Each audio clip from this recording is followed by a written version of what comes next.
الحمد لله رب العالمين والصلاة والسلام على أشرف الأنبياء والمرسلين نبينا محمد وعلى آله وأصحابه أجمعين ومن تبعهم بإحسان إلى يوم الدين.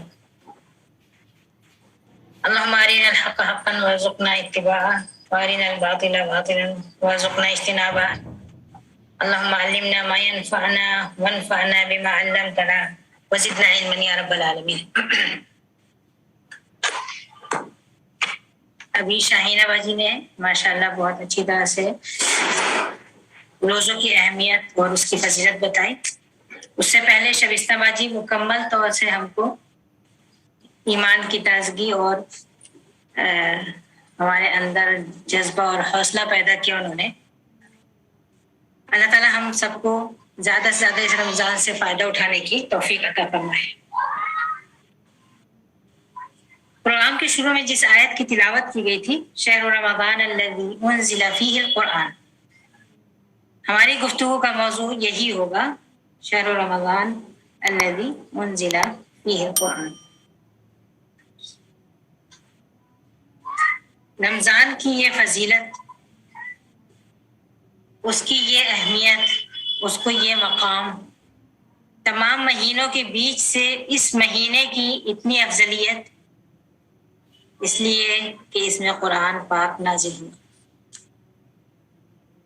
اللہ تعالیٰ نے اپنے فرشتوں میں سے جبریل امین کو منتخب کیا لے جانے کے لیے، وحی لانے کے لیے.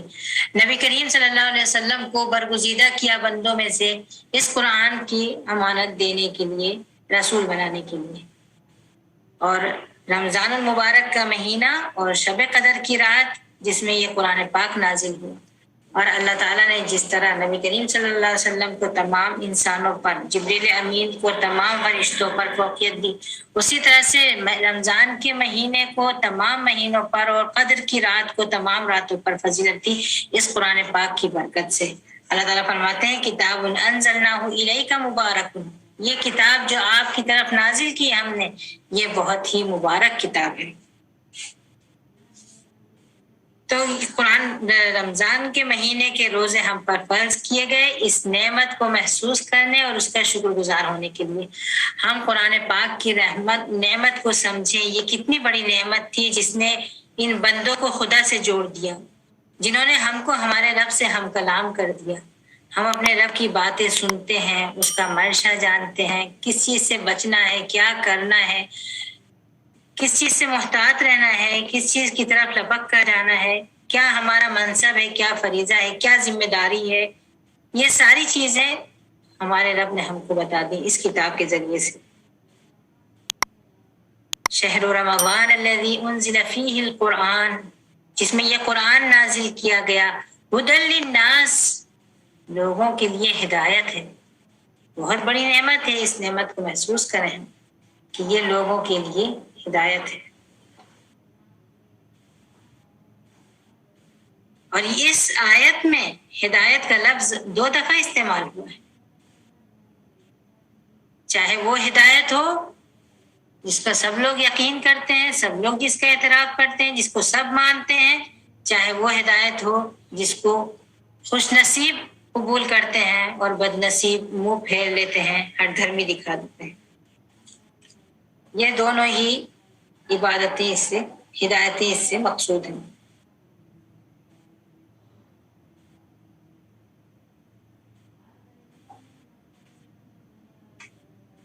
اس مہینے میں قرآن پاک کی اہمیت، قرآن پاک کی فضیلت، اہمیت کی وجہ سے اس مہینے کی اہمیت ہوئی. گویا کہ قرآن کا رمضان سے گہرا تعلق ہے، اور یہ تعلق کسی نہ کسی شکل میں ہر جگہ ہر زمانے میں نظر آتا ہے. کہیں شبینہ پڑھا جاتا ہے، کہیں سماعت قرآن پاک ہوتی ہے، کہیں قرآن پاک کی مجلسیں ہوتی ہیں، کہیں زیادہ سے زیادہ ختم کرنے کی کوششیں ہوتی ہیں. یہ ساری چیزیں ظاہر کرتی ہیں کہ ہاں اس چیز کو لوگوں نے سمجھا ہے، محسوس کیا ہے کہ قرآن کا رمضان سے گہرا تعلق ہے. آئیے اس کو صحیح طریقے سے سمجھیں اور صحیح طریقے سے ہم قرآن پاک سے مستفید ہوں. اس باب میں ایک حدیث آتی ہے کہ قرآن اور روزہ یہ دونوں قیامت کے دن سفارش کریں گے اپنے رب کے حضور میں. قرآن کہے گا کہ اللہ میں نے اس شخص کو سونے سے روک دیا تھا، اس نے تہجد گزار تھا، یہ اس نے رات بھر قرآن پڑھا، نماز بھی پڑھا یا یوں ہی بیٹھ کے دہرایا، حفظ کیا، تدبر کیا، اس کو سمجھنے کی کوشش کی. وہ کہے گا، قرآن کہے گا کہ اللہ میں نے اس کو نیند سے محروم کیا تھا، اور روزہ کہے گا کہ اللہ میں نے اس کو اس کی خواہشات سے محروم کیا تھا، تو اس کو جنت میں جگہ دی جائے. اور جس دن آدمی سفارشی ڈھونڈے گا اور کوئی سفارشی اس کے کام نہیں آئے گا، اس دن یہ روزہ اور یہ قرآن اس کی سفارش کریں گے. قرآن پڑھنے والوں کی نبی کریم صلی اللہ علیہ وسلم نے تعریف فرمائی، کہا خیرکم من تعلم القرآن وعلمہ، تم میں سب سے بہتر وہ ہے جو قرآن کو سیکھے اور سکھائے. آپ دو میں سے کسی ایک مقام پر ہوں گے، اپنے آپ کو دیکھ لیجیے، یا سیکھنے کے مقام پر رکھیے اور سیکھتی چلی جائیے، یا سکھانے کے مقام پر سمجھیے اور سکھانے کا کام شروع کر دیجیے. تب آپ نبی کریم صلی اللہ علیہ وسلم کی تعریف کی مستحق ہوں گی کہ تم میں سب سے بہتر وہ ہے جو قرآن پاک کو سیکھے اور اس کو سکھائے. اور اللہ سبحانہ و تعالی نے قرآن پڑھنے والوں کو الگ سے ایک مقام عطا کیا کہ ان کی تلاوت ان کو اعلیٰ درجات پر پہنچائے گی، ان کی تلاوت ان کو اعلیٰ مقام تک پہنچائے گی. یہ حدیث جانتے ہیں نا کہ صاحب قرآن سے کہا جائے گا، حافظ قرآن نہیں ہے اس حدیث میں کہ حافظ قرآن سے کہا جائے گا پڑھتے جاؤ چڑھتے جاؤ. حفظ ہر شخص نہیں کر سکتا، یہ صلاحیت یہ نعمت کسی کسی کو ہوتی ہے جس کا حافظہ بہت تیز، ورنہ ہر انسان حافظ تو نہیں ہو سکتا لیکن قاری ہو سکتا ہے. اور قاری قرآن سے کہا جائے گا قیامت کے دن،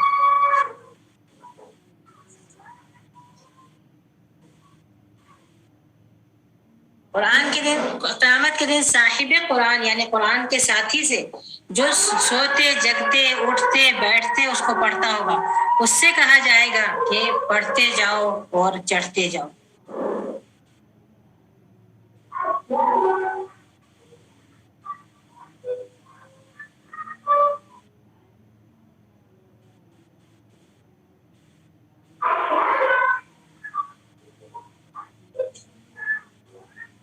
اسی طرح سے ایک حدیث اور بھی ہے کہ حسد جن لوگوں میں کیا، جس چیز میں کیا جا سکتا ہے، دو چیزیں ہیں جس میں کسی کے اوپر رشک کیا جا سکتا ہو کہ اس کو اتنا ملا مجھے بھی ایسا ملتا.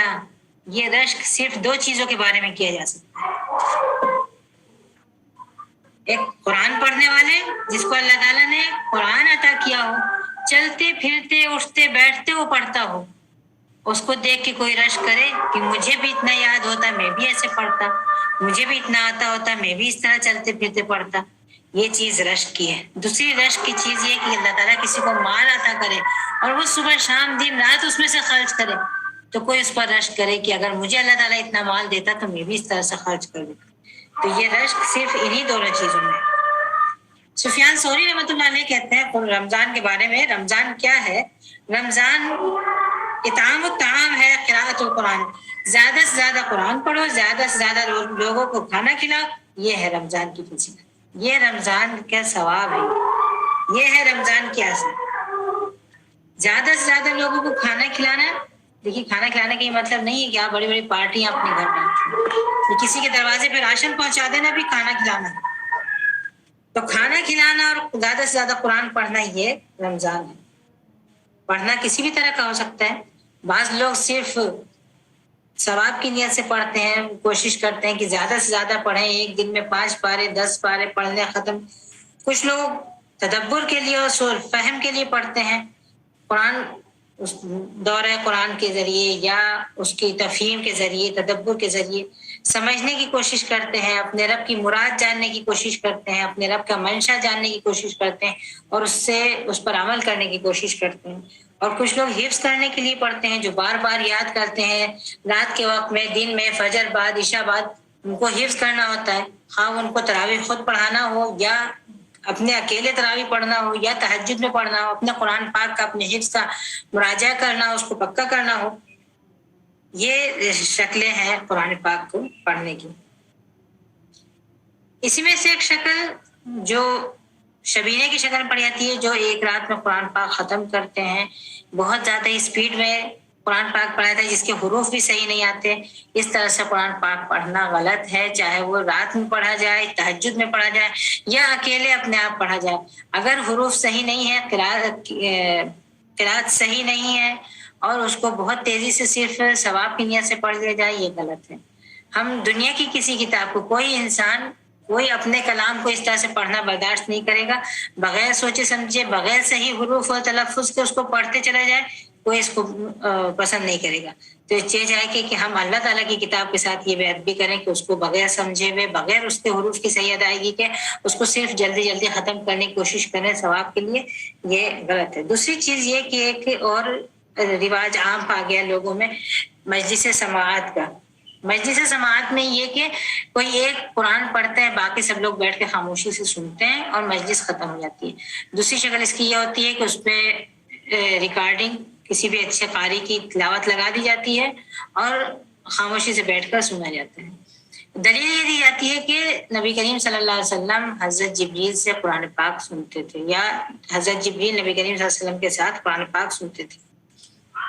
یہ حدیث جو ہے کہ نبی کریم صلی اللہ علیہ وسلم قرآن پاک اور حضرت جبریل علیہ السلام قرآن پاک کو دہراتے تھے رمضان میں، تو اس کی شکل ایک استاد اور شاگرد جیسی ہوتی تھی کہ یہ پڑھ کے ان کو سناتے تھے اور وہ پڑھ کے ان کو سناتے تھے.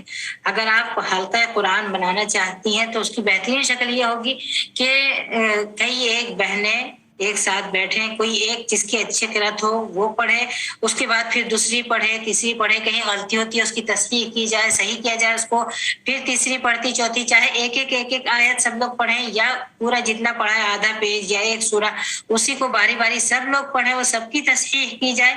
یہ طریقہ سنت کا ہے اور اس کے مطابق آپ مجلس سماعت کر سکتے ہیں. لیکن یہ کہ سب لوگ صرف بیٹھیں اور سنیں اور اٹھ جائیں، ایسا کہیں وارد نہیں ہے یا ایسا کہیں بھی ہوا نہیں ہے. زیادہ سے زیادہ کوشش کی جائے کہ خود پڑھا جائے یا کسی کو سنایا جائے، یا جس کا سنتے ہیں اس کے وہ ہمارا سنیں اور پھر ہم اس کا سنیں، تاکہ شعور کے ساتھ پڑھنا اور سننا ہو. بے شعوری میں کوئی بھی چیز گزر جائے سر کے اوپر سے، ایسا نہیں ہونا چاہیے. ابھی جو حدیثیں، ابھی جو اقوال ہم نے لیے، اس سے ہم کو قرآن میں رمضان میں قرآن کے ساتھ ساتھ انفاق کی اہمیت کی طرف بھی اشارہ مل گیا. جیسا کہ حضرت سفیان ثوری کے قول میں ہے کہ زیادہ سے زیادہ کھانا کھلانا اور قرآن پاک کی تلاوت کرنا، یا جیسے کہ اس حدیث میں ہے کہ دو لوگ جن پر رشک کیا جا سکتا ہے، ایک جو کہ خوب انفاق کرتا ہو، دوسرا جو کہ خوب قرآن پاک پڑھتا ہو. انفاق کیا ہے اس پر بھی ہم ایک نظر ڈالتے ہیں، رمضان کا انفاق سے کیا تعلق ہے. ایک بہت مشہور حدیث ہے جو صحیح بخاری کی حدیث ہے اور بار بار آتی ہے کہ کان نبی صلی اللہ علیہ وسلم اجود الناس واجود ما يكون في رمضان حين يلقاه جبريل وكان جبريل عليه السلام يلقاه في كل ليلة من رمضان فيدارسه القرآن فلرسول الله صلى الله عليه وسلم اجود بالخير من الريح المرسلة. نبی کریم صلی اللہ علیہ وسلم لوگوں میں سب سے زیادہ سخی اور فیاض تھے، اور سب سے زیادہ سخی اور فیاض وہ کب ہوتے تھے؟ رمضان میں ہوتے تھے، جب جبریل علیہ السلام سے ان کی ملاقات ہوتی تھی، اور جبریل علیہ السلام ہر رات ان سے ملاقات کرتے تھے. رمضان کی ہر رات ملاقات ہوتی تھی اور وہ ایک دوسرے کو قرآن سناتے تھے. تو نبی کریم صلی اللہ علیہ وسلم اس وقت بہتی ہوئی ہواؤں سے بھی زیادہ سخی اور فیاض ہوتے تھے، خاص طور سے اس مہینے میں جس میں زیادہ سے زیادہ قرآن سے تعلق جتنا مضبوط ہوتا ہے وہ اتنا ہی زیادہ انفاق سے آدمی قریب ہوتا ہے. اور پھر اس مہینے کی تو ایک فضیلت اور بھی ہے. اللہ سبحانہ و تعالی جو بہت رحمان اور رحیم ہے، جس نے اپنی کتاب اپنی ان صفات کے ذریعے شروع کی، بسم اللہ الرحمن الرحیم، الحمد للہ رب العالمین الرحمن الرحیم، اپنی اس صفات کے ذریعے اللہ تعالیٰ نے اپنی کتاب کا آغاز کیا ہے. وہ اللہ، وہ رحمان اور رحیم رب، اس مہینے میں اس کی بھی رحمت اور مغفرت بڑھی ہوئی ہوتی ہے. اس مہینے میں اللہ تعالیٰ کی رحمت بھی بڑھتی زیادہ ہوتی ہے کہ دوزخ کے دروازے بند ہو جاتے ہیں، جنت کے دروازے کھل جاتے ہیں، ایک ایک نیکی کا کئی کئی گنا اجر و ثواب بڑھتا ہے، بے حساب اجر ملتا ہے. یہ ساری چیزیں خود اللہ رب العزت کا کرم اس مہینے میں، رحمت اس کا مہینے میں بڑھ جاتی ہیں. اس میں جو کوئی کمی، روزے کی حالت میں اگر کوئی کمی ہوئی ہو، کوئی کوتاہی ہوئی ہو، تو وہ اس سے زیادہ انفاق اور صدقات کرنے سے وہ کمی پوری ہو جاتی ہے. گویا آپ نماز آپ کو آدھا راستہ طے کرا دے اور روزہ آپ کو باقی راستہ طے کرا دے، تو صدقہ آپ کو جنت کے دروازے میں داخل کر دے گا. صدقہ کیا چیز ہے؟ کیا ضروری ہے کہ بہت زیادہ جو مالدار ہوں وہی صدقہ کریں؟ نہیں. زکوٰۃ ہے جو مالداروں پر جو چیز فرض کی گئی ہے وہ تو زکوٰۃ ہے. صدقے کا تعلق مالداروں سے نہیں ہے. صدقہ تو کوئی بھی کر سکتا ہے. قرآن پاک کی تلاوت شروع کرتے ہیں ہم. الف لام میم ذالک الکتاب لا ریب فیہ ھدی للمتقین الذین یؤمنون بالغیب ویقیمون الصلاۃ ومما رزقناہم ینفقون. ومما رزقناہم ینفقون کیا چیز ہے؟ کہ جو کچھ ان کو دیا گیا اس میں سے وہ انفاق کرتے ہیں. یہاں مالداری ضروری نہیں ہے، جس کو جو چیز دی گئی. اس کی بہت ساری شکلیں ہو سکتی ہیں. دیکھیے ایک حدیث ہے، صحیح مسلم کی ایک حدیث ہے، من نفس عن مؤمن کربہ، یہ والی حدیث ہے. اس کو آپ دیکھیے گا، میں صرف ترجمہ بتاؤں گی اس کا، کہ جو کسی بھی مومن کی کو کسی پریشانی سے، دنیا کی کسی پریشانی سے نکالتا ہے تو اللہ تعالیٰ اس کی قیامت کی پریشانیوں میں سے اس کی پریشانی دور کرتا ہے. جو کسی تنگ دست کے لیے آسانی کرتا ہے، اللہ تعالیٰ اس کے لیے دنیا اور آخرت دونوں میں آسانی میسر کرتا ہے. جو کسی مسلم پر کی پردہ پوشی کرتا ہے، اللہ تعالیٰ اس کی دنیا اور آخرت دونوں میں پردہ پوشی کرتا ہے. جب تک انسان اپنے بھائی کی مدد میں لگا رہتا ہے تب تک اللہ اپنے بندے کی مدد میں لگا رہتا ہے. جب تک انسان کی مدد کرتا ہے تو اس کو اللہ تعالیٰ کی طرف سے مدد حاصل ہوتی رہتی ہے. جو کوئی علم حاصل کرنے کے لیے راستہ ڈھونڈتا ہے، اللہ تعالیٰ اس کے لیے جنت کے راستے آسان کر دیتا ہے. کیونکہ عالم یہ سمجھ سکتا ہے کہ ہم نیکی کیسے کریں گے، صحیح راستہ کیا ہے، اللہ تعالیٰ کی فرمانبرداری کرنے کا صحیح راستہ کیا ہے، اور اس کی نافرمانی سے بچنے کا صحیح راستہ کیا ہے، کیسے اس کی ناراضگی سے بچا جائے، کیسے اس کی رضا حاصل کی جائے. یہ سب علم کے ذریعے حاصل ہوتے ہیں. تو جب کوئی علم کا راستہ تلاش کرتا ہے تو اللہ تعالیٰ اس کے لیے جنت کا راستہ آسان کر دیتے ہیں.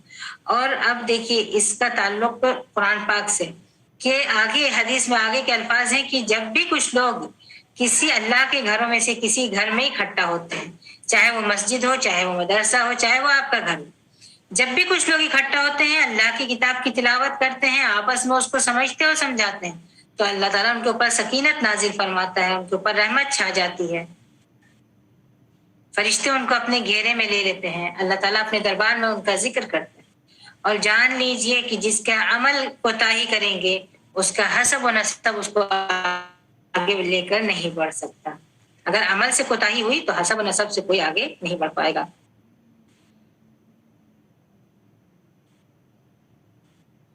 تو صدقہ کیا چیز ہے؟ کسی کو خوش کر دیا جائے، کسی کی ضرورت پوری کر دی جائے، کسی کا قرض ادا کرنے میں مدد کر دی جائے، کسی کو ایک لقمہ روٹی کھلا دی جائے، کسی کو ایک گھونٹ دودھ یا پانی پلا دیا جائے، یہ سب صدقہ ہے. اگر اتنا بھی میسر نہیں ہو تو دن رات تسبیح و تحلیل کرنا، لا الہ الا اللہ پڑھنا، سبحان اللہ الحمدللہ پڑھنا، یہ بھی صدقہ ہے. آدمی قیامت کے دن اپنے صدقے کے سائے میں ہوگا. العبد فی ظل صدقتہ یوم القیامہ. پہلے کسی بھی عبادت میں پہلے درجے پر فرض ادا کیا جاتا ہے، اس کے بعد نفل اور سنت اور نفل کی باری آتی ہے. بالکل اسی طرح سے زکوٰۃ پہلے ادا کر دی جائے. ایسا نہ ہو کہ سالہ سال کی زکوٰۃ کا حساب باقی رہے اور صبح شام انفاق اور صدقات کر رہے ہیں بغیر کسی حساب کتاب کے. نہیں، جو فرض آپ کے اوپر لازم ہے اس کو پہلے پورا کر لیجئے، اس کے بعد پھر نفل کریے. یہ دو چیزیں ہیں جس کی ہمیں اس رمضان میں کثرت سے ہمیں کرنا ہے، اس کا اہتمام کرنا ہے، اس کی حفاظت کرنا ہے. مما رزقناہم ینفقون، جو آپ کو ملا اس میں سے خرچ کیجیے. اگر صحت ملی ہے لوگوں کی مدد کیجیے. اگر اللہ تعالیٰ نے منصب اور عہدہ عطا کیا ہے لوگوں کے کام آئیے. اگر مال عطا کیا ہے تو مال سے مدد کریے لوگوں کی. اگر علم عطا ہوا ہے تو اس میں سے خرچ کریے.